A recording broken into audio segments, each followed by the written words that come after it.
नमस्कार।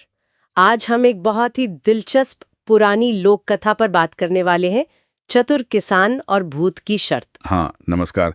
ये कहानी जो है इसके हमारे पास कुछ अंश हैं और ये दिखाते हैं कि कैसे एक साधारण सा किसान एक भूत से भिड़ जाता है। बिल्कुल। कहानी है रामू नाम के किसान की, जो गांव में रहता था, और एक भूत की।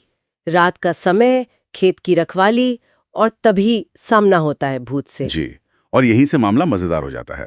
ये सिर्फ कोई डरावनी कहानी नहीं है। नहीं, बिल्कुल नहीं।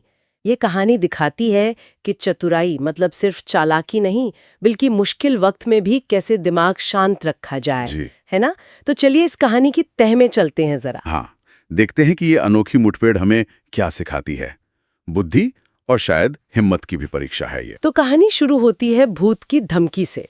वो रामू से कहता है, हाँ, वो कहता है, भाग जा इंसान, यह जमीन अब मेरी है। एकदम सीधी धमकी। अब देखिए कोई भी आम इंसान शायद डर के मारे भाग ही जाता। जाहिर है। पर रामू वो डरा नहीं, उसने शांति से, बड़ी चतुराई से भूत को एक एक प्रस्ताव दिया। सही कहा। यही रामू का किरदार उभर कर आता है। डर पर काबू पाना ही अपने आप में बड़ी बात है। बिल्कुल।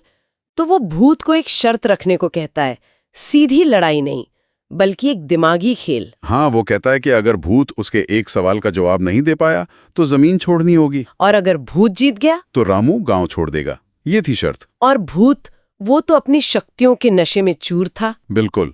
उसे लगा कि इंसान का सवाल क्या मुश्किल होगा भला, तो उसने हाँ कर दी। यहीं वो मात खा गया है ना। उसने इसे ताकत का खेल समझा। जबकि रामू ने इसे बुद्धि का खेल बना दिया था। शायद भूत ने इंसान के सोचने की ताकत को कम आंका। और फिर रामू ने पूछा अपना वो सवाल।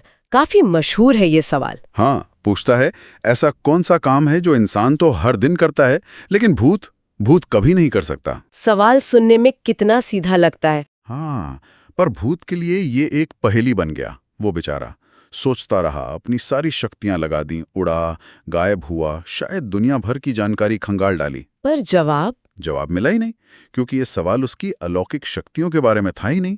ये तो इंसान के जीवन के एक बहुत ही बुनियादी पहलू से जुड़ा था। हाँ, मतलब वो पहलू जो भूत के अनुभव के दायरे से ही बाहर था। बिल्कुल, ये विश्लेषण बहुत सही है।